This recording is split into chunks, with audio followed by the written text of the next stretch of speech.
Welcome to Discover Batman, an in-depth look at Batman-related media. Batman Ego by Darwin Cook is one of my favorite Batman stories.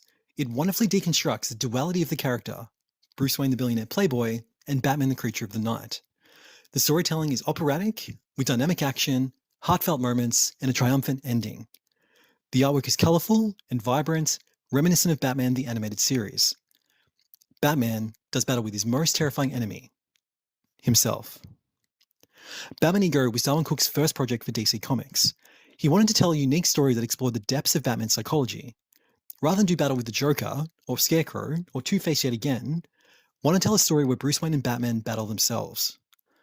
Many fans like to debate, who is the true identity, Bruce Wayne or Batman? Are they the same person or two separate personas? Can one exist without the other?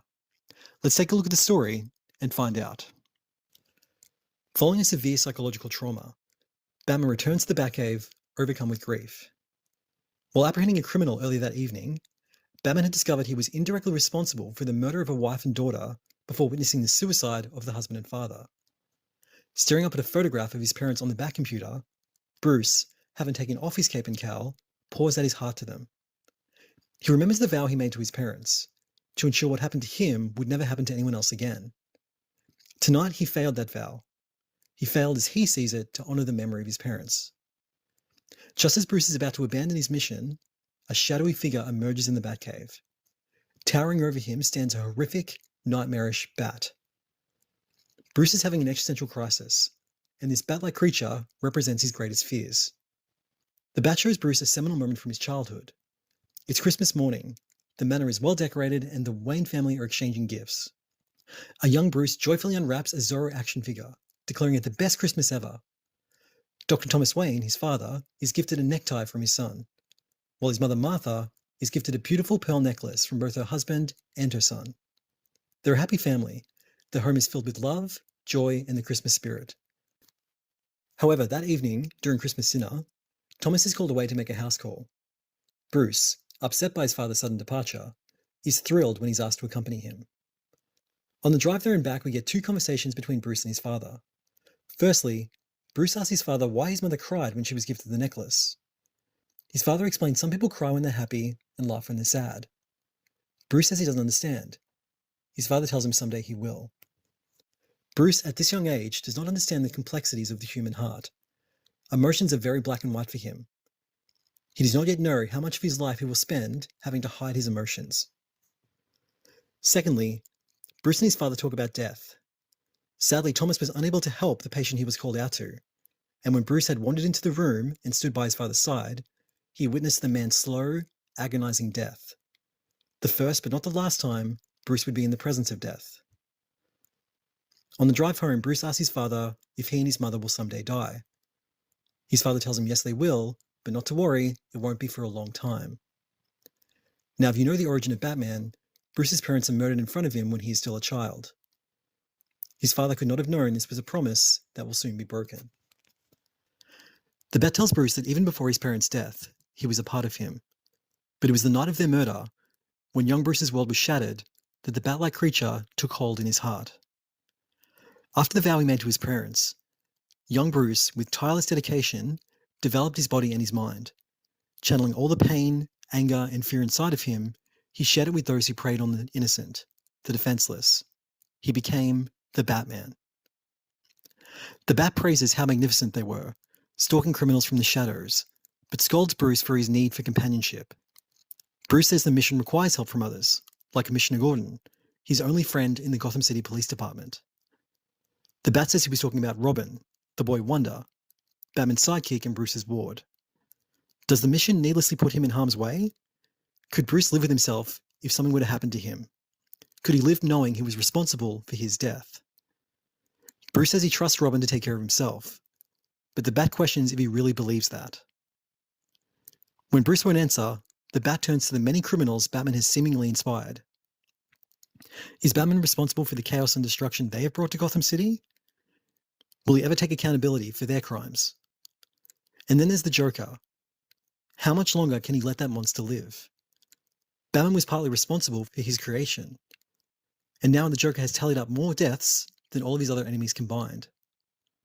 Surely one day he must be punished. The Joker must die. Bruce says he will not have blood on his hands. He reasons that one is not defined by tragedy. It is the choices you make in the aftermath that determine the outcome of your destiny. The Joker made his choice a long time ago, to embrace the madness. Bruce, however, chose to take the tragedy of his parents' murder as motivation to help others, to live selflessly, putting his own happiness aside to make Gotham City a safer place to live. That may be what he tells himself. The Bat questions if Bruce's mission really is altruistic, or simply a method to act out his own thirst for vengeance. Does Bruce act selfishly, taking all his skill and resources to build the best car, armor, and gadgets, to savagely beat criminals to a pulp with his bare hands? Is Batman a hero, or just another thug acting in his own self-interest? Bruce says he doesn't want to be questioned anymore, but the Bat pushes him further. He asks if Bruce's life has any real meaning. By leading a double life, Bruce is often putting on a mask as both billionaire playboy and creature of the night. The Bat cycles through multiple conversations Bruce has had with people, never being his true self. Always the act, the aloof, the spoiled rich kid, the unreliable boyfriend, completely disinterested in business or politics, a man no one would suspect of having a higher virtue. And as Batman, he dresses in cape and cowl to become something greater than himself, something indestructible, everlasting, a dark mythic creature. How could anyone find balance living that kind of double life? When Bruce asks how can he go on, the Bat recommends letting him take complete control. Allow his fear to overcome him and embrace the darkness. He refers to Harvey Dent, Two-Face, and how once he gave in to his own darkness, he could act without hesitation, without pity, free to enact justice as he sees it. Bruce objects. To give in to the darkness will make him no better than the criminals he fights. The Bat tells Bruce if he will not give in, he has no choice but to kill the Bat, to destroy the darkness within him. He hands Bruce a gun, the same gun that murdered his parents, and demands he frees himself of the tortured life he lives. Bruce considers it, then dismantles the gun and throws it away. He says that to do so would be an act of suicide. The Bat, the darkness, is a part of him. Psychoanalyst Carl Jung developed the concept of the shadow self, representing the parts of ourselves we keep hidden from the world.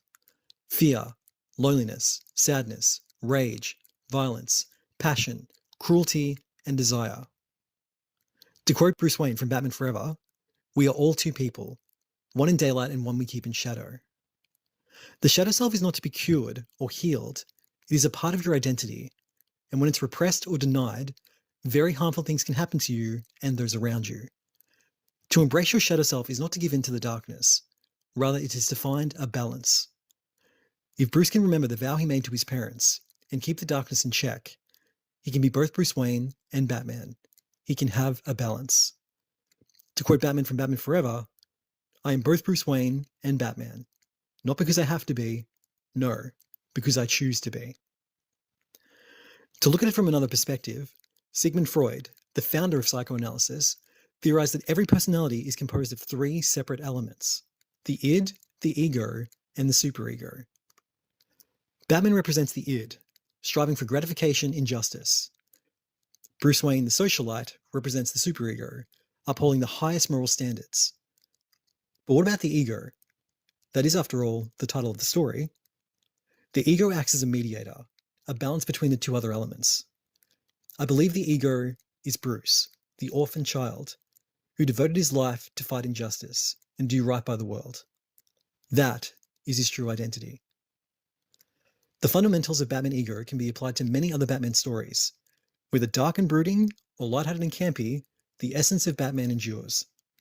If you're a lifelong Batman fan or a first-time reader, I recommend taking a look at Batman ego.